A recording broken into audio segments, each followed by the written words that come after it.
Yo, what's going on, guys? Chris Bonner here, Overtime Athletes. Going along our coach series, the next movement we're gonna do, switch it over to more of a plyometric exercise, or actually more of a jumping exercise, and that is the seated box jump. Now, a lot of you might seem, oh, it's pretty simple, it's pretty straightforward, go from a seated position, jump on a box.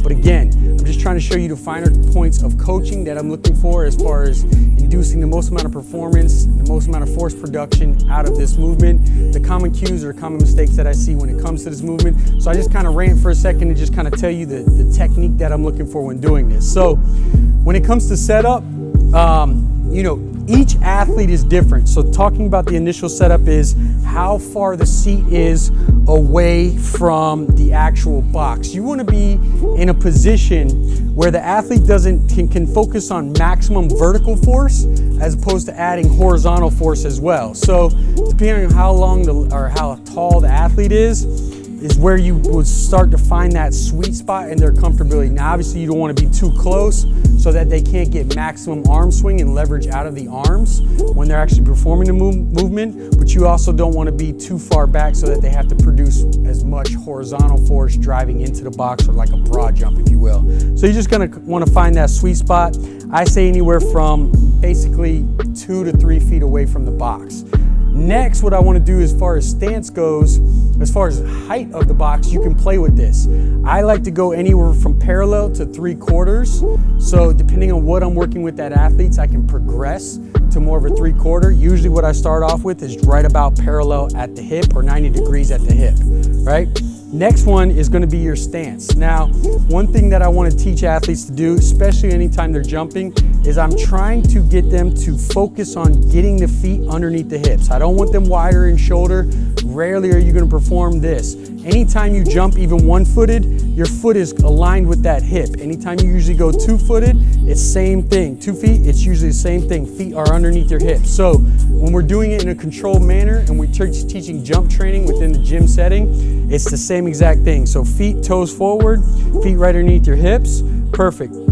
From here, what I want him to do is, one common mistake that I see people do is they start to rock and use a little bit of momentum, or they'll even lift their feet up.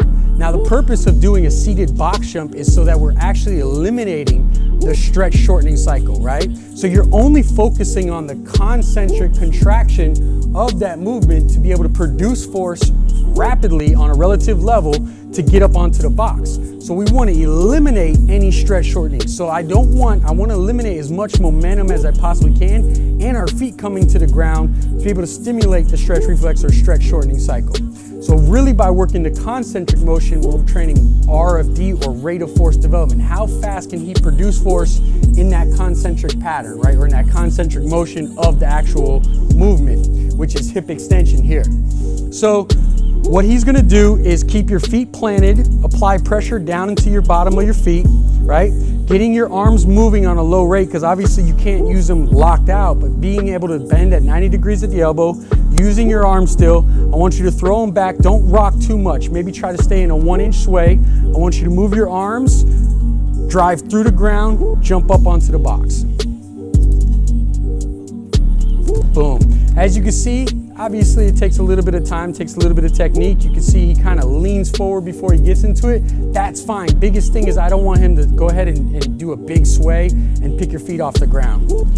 Good. So with a big sway and feet off the ground, obviously you're eliminating what we're trying to, the purpose of the drill, that's eliminating stretch shortening. So again, as long as his feet are planted on the ground and he's not driving into the ground, generating energy, and he's eliminating as much sway as he possibly can, we're focused more on RFD, rate of force development, and that's the main stimulus of it. Now, when it comes to landing, the big thing that I always teach when it comes to landing is, no matter how high the box is, you always want to get maximum hip level. So before you focus on just raising the box up, up, and up, where it's just hip extent or hip flexion, focus on getting the hip level as high as you possibly can, coming down on the box, landing in the same position that your feet are in when you're doing the setup, which is right underneath your hips.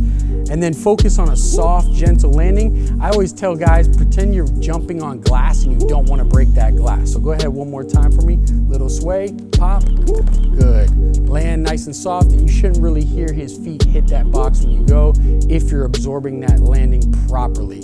So that's it. Those are the kind of finer points that I'm looking for. Now, obviously, this is just one of those drills where it's like, hey, just sit on a box and go. But when it comes to the finer details, again, it's that sway, it's eliminating that generating energy, that stretch shortening cycle, and focusing more on how fast can we produce that force through that motion. So there's a seated box jump. Try it out.